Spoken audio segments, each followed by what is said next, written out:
Gunnar Þór Bjarnason, hann að skrifa bók Íslendinga í fyrri heimsstyrjöldinni, þessum furðulega atburði sem að setti allan heiminn á annan endan svo að hann var eiginlega valtur í marga áratugi eftir.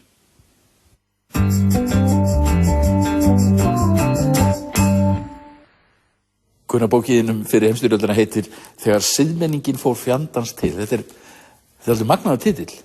Já, og hann lýsir dálítið því sem að bókin er og hvernig menn upplifðu þetta á sínum tíma þegar styrjöldin hófst. Og þetta er tilvísun í Héðin Valdimarsson, þann frægamann, og hann skrifar þetta í bréfi sem hann sendir móður sinni, Bríeti, með Bjarnhéðinsdóttur, þegar þetta er að skella á í lok júlí 1914. Og þannig einhvern veginn skynjaði fólk þetta. Fólk hafði haldið að þetta væri bara liðin tíð og svona gæti ekki gerst. Það var svo mikið áfall. Það er aldrei merkilegt á undan fyrir heimsstyrjöldinni skuli hafa verið bæði hér og erlendis það sem við köllum góðæri. Já, mikill uppgangur hér og góðæri út í Evrópu og friðsamlegum samskipti milli stórveldana að minnsta kosti. Já, þetta er mjög skemmtilegt tímabil hérna á Íslandi. Ég er nú að reyna að lýsa dálítið tíðarandanum eða aldarhættinum og menn kaupa áfengi út hjá kaupmannum og það eru hérna risaverslanir eins og Thomsens Magasín, stórkostleg verslun. Kannski flottasta búð sem hefur verið til á Íslandi. Já, ég er alveg viss það eiginlega. En þú dregur þarna upp dálítið breiða mynd af þessum tíma. Já, sérstaklega þarna í upphafi þegar ég er að lýsa hvernig þetta var fyrir stríðið.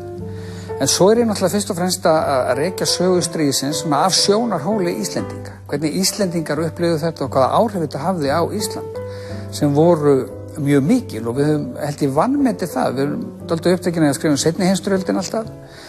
En við vitum miklu minna fyrri heimsstyrjöldina sem hafði mjög mikil áhrif. Allt öðruvísi en seinni heimsstyrjöldin. Það var ekkert hernám eða neitt svoleiðis. Og við græddum ekki mikið á fyrri heimsstyrjöld.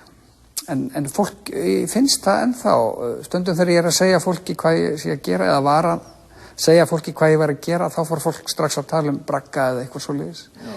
En þetta voru allt öðruvísi tímar og mjög erfiðir tímar, sérstaklega síðustu 2 árin.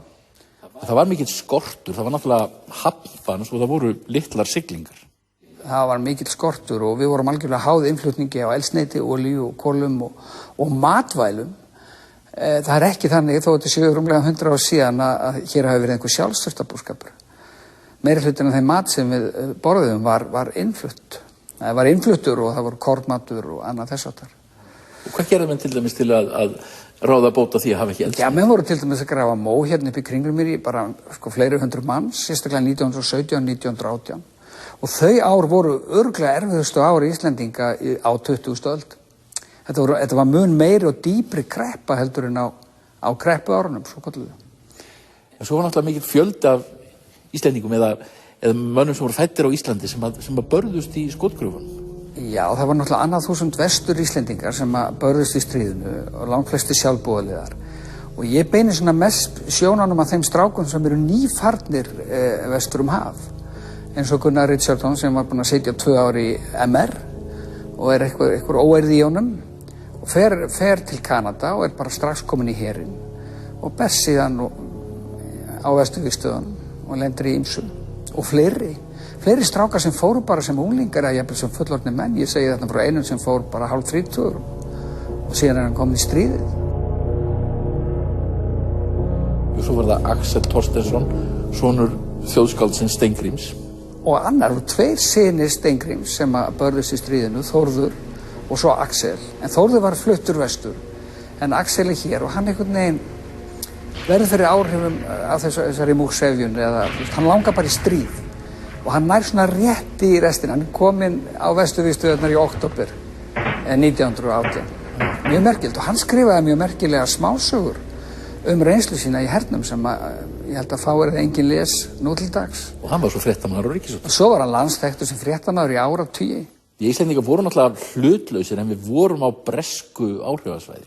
Við erum á bresku valdsvæði alveg, já, og Bretar senda hingað mann, ræðismann, og ég kalla nú í bókinni eða segja hann sé svona, hafi verið einsmanns hernámslið, því Bretar réðu hér öllu. Þeir hernámu ekki landið, en þeir höfðu Ísland algjörlega í vasanum. Þannig að við þurftum í raun og veru að sitja og standa alveg eins og þeir vildu. En héldu Íslendingar með Bretum eða voru ykkur hérna sem að sem héldu með Þjóðverjum.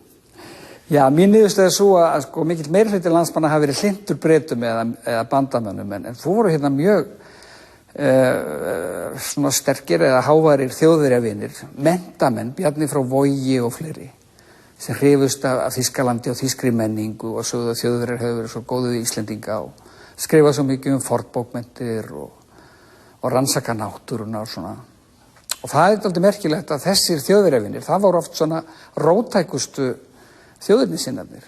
Þeir voru hrifnastir af Vilhjálmi keisara og Bismarck og þessum köllum.